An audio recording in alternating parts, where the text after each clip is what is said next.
think being a smart pipe gives the opportunity to make money on top of the access business, especially now that we see that the voice revenues are slightly declining and the mobile broadband is sort of happening all over the world. I think that this is the biggest potential for the operator to make money. And I think they should have partners that can help them grow this business and add value on top of just the access. So this could be like video services, it could be gaming, it could be professional services that you use when you're business users, like video conferencing, for instance.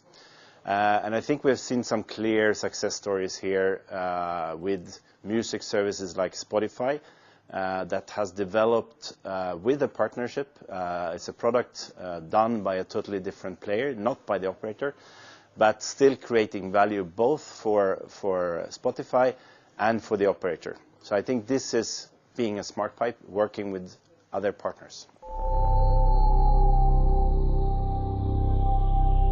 I think the reason is that it's totally different business so far. They have a sort of problem understanding each other, and they are also, in a way, on both sides, stuck in their existing business model, where you could say that the internet industry has very much been a for-free business, maybe advertising-based, whether the operator has been very much that you have a subscription-based model. And I think they can learn from each other, and I think there is a potential for the content providers to make money on selling a sort of premium service with a better quality. So similar to what we're seeing in other industries, where you're willing to pay for, let's say, a HD quality on a video. This is a service that you can sell through a mobile network as well, with priority in the network, and the end user is willing to pay extra for that.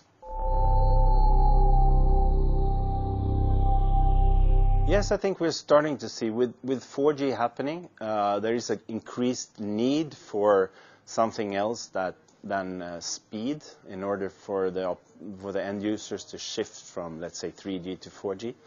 And we're seeing that maybe in advanced markets like Scandinavia, Russia, and the US, we see that this is happening because it needs to be a differentiator.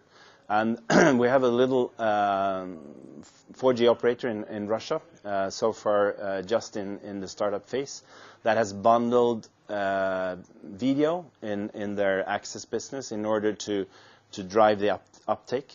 And they're also doing this with a good quality of service. And I think that has brought them leverage on top of just the access business. But we also see it happening in Scandinavia. Again, I took the example of Spotify being a driver for Telefonica, for instance, in their uptake on smartphones like iPhone and so on.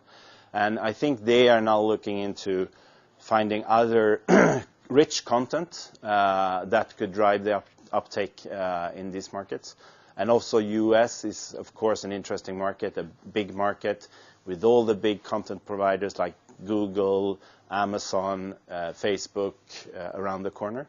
And Amazon could be one interesting case where they are actually bundling the access from Amazon to the end user. And it's sort of invisible for the end user who is offering this service. But it drives an uptake, and it's a good partnership with the operator and Amazon in this case.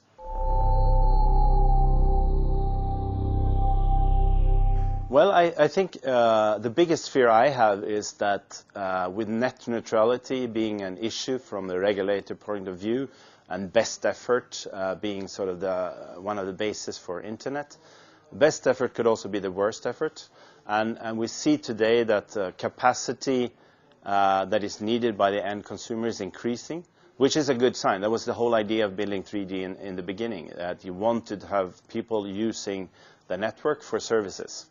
And my worst nightmare is that this is solved in the court, where you see the content provider from one side saying, okay, it needs to be free, we're not willing to pay anything, and the operator will say, okay, come on, somebody needs to pay for the upgrade of the network.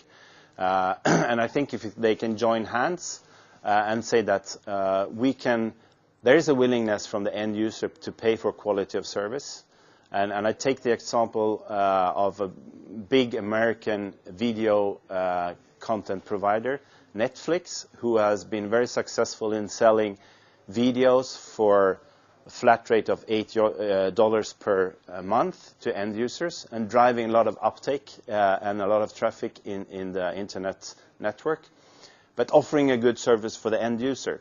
And they are now going into Europe, and of course this will also become mobile. And if you want to make sure that the service you are offering from a video company is good quality, I think there's a willingness to pay for, let's say, a HD quality service from the end user, where you make sure it doesn't start to go like this or blocks when you're watching the video. So let's say they can charge, instead of $8, they can charge 10. And then they split this extra $2 between the operator and the content provider. And there you have created a new revenue stream for the operator. And if they can then tie up 10, 20, or maybe 2,000 of these kind of players that is willing to have a service that is quality based, then this is a very good new revenue source for the operator. And that's the way to go for both parties, I think, to make more money, and there is a willingness to pay for this. Yeah, of course, dumb pipe is a very negative word. And I think, of course, there's a potential to survive as a bit pipe. We've seen very few cases so far. There is one American 4G operator that is trying to go in this direction.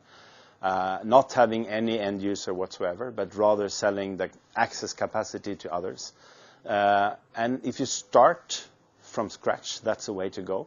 But if you are an operator already with an existing business, a lot of people that you need to maybe get rid of if you want to go down that road, because this is a much it's a low margin business. And I think we will see few existing operators willing to go down that road, because it's a tricky way to go. So I think the majority of the existing operators will go for trying to be some sort of smart pipe, offering services on top of their access business. And that is revenue-wise, and also I think on a margin, you can earn a much higher margin doing it this way.